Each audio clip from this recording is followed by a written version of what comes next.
ወሽመጤና አብርሽ የእራት ግብዣ ተጋበዙ ማለት ነው። ፍቅራቸውንም ተገላጽዋሉ ማለት ነው። ሰላም ሰላም፣ ውድና የተከበራችሁ የቻናል ቤተሰቦች እንደምን አላችሁ? ዛሬም ደግሞ ከጊዜያት በፊት አብርሽንና ሩታን በጣም መወዳቸው አድናቂያቸው ነበርኩኝ። አሁን ደግሞ አብርሽ ሩታን ትቶ ወሽመጤ ከምትባል ሴት ጋር ፍቅር ህይወት ኑሯቸውን እየቀጭ ነው። ዛሬ ለእነሱ አንዳንድ ነገር እንላለን። እናንተ መሳባችሁን በኮሜንት ላይ አሳውቁ ማለት ነው። አብርሽ እንግዲህ በአጭሩ የሁለት ልጆች አባት ሆኗል ማለት ነው። አንደኛውን ከትዳር በፊት አንደኛውን ደግሞ ከሩታ ወልዷል ማለት ነው። ሩታ እንግዲህ ወልዳለች።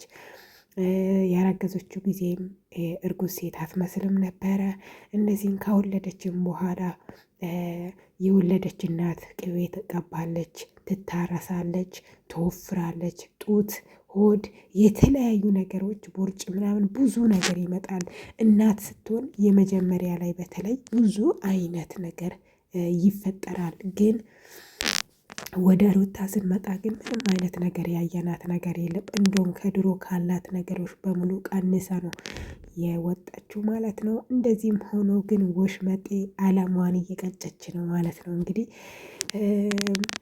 ደፋር መሆን፣ አይን አውጣ መሆን፣ በቃ እኔ ራሴን ነው ማዳምጠው፣ እኔ ቤተሰብ ምናምን ምን አገባቸው ማለት አንዳንድ ጊዜ ለአንዳንድ ሰዎች ይሳካል ምንለው በተግባር ነው ማለት ነው። እንግዲህ ወሽመጤ ባለትዳር አቶ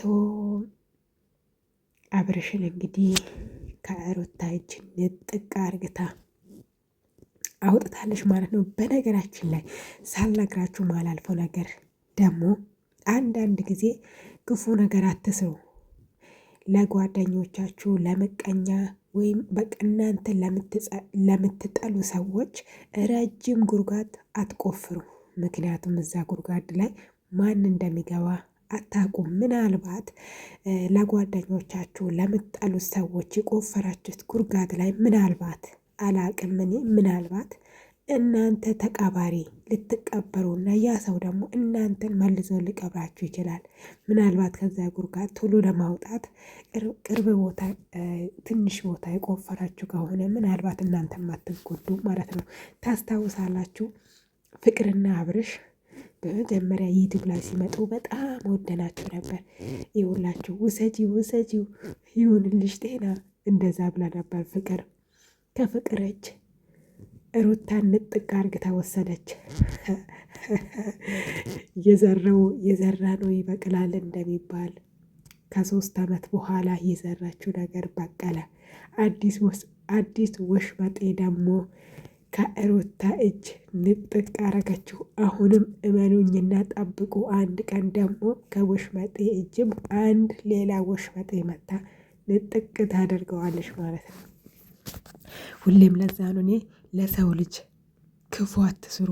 በቃ የሆነ ቆዳችሁን ቅቤ አርግታችሁ ግን ውስጣችሁን ሌላ ማንነት ስትለብሱ በቃ ሁሉም ነገር እንደዚህ ነው የሚሆነው።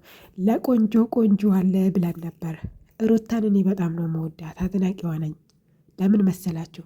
ከመጀመሪያም ሩታ የመጠችው መንገድ ውሸት ነው፣ ታውቁታላችሁ። በውሸት ነው የመጡት፣ በድራማ መልክ ነው የመጡት። ግን በመጨረሻ ሁሉ ነገር እውን ሆነ ማለት ነው። በቃ ተፈጸመ፣ ሁሉ ነገር ተፈጸመ ማለት ነው። ግን ቢሆንም ሩታ ዛን ጊዜ ስህተት ሰርታለች።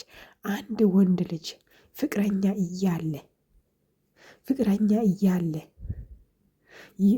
አፈቀርኩ ብላ ስታለቅስ እኔም ብዙ ነገር ገምቼ ነበር። ግን ሁሉ ነገር በተቃራኒ ሆነ። የዛሬውን አያርገውና የትላንትናውን ቢያስቡ ከባድ ነበረ።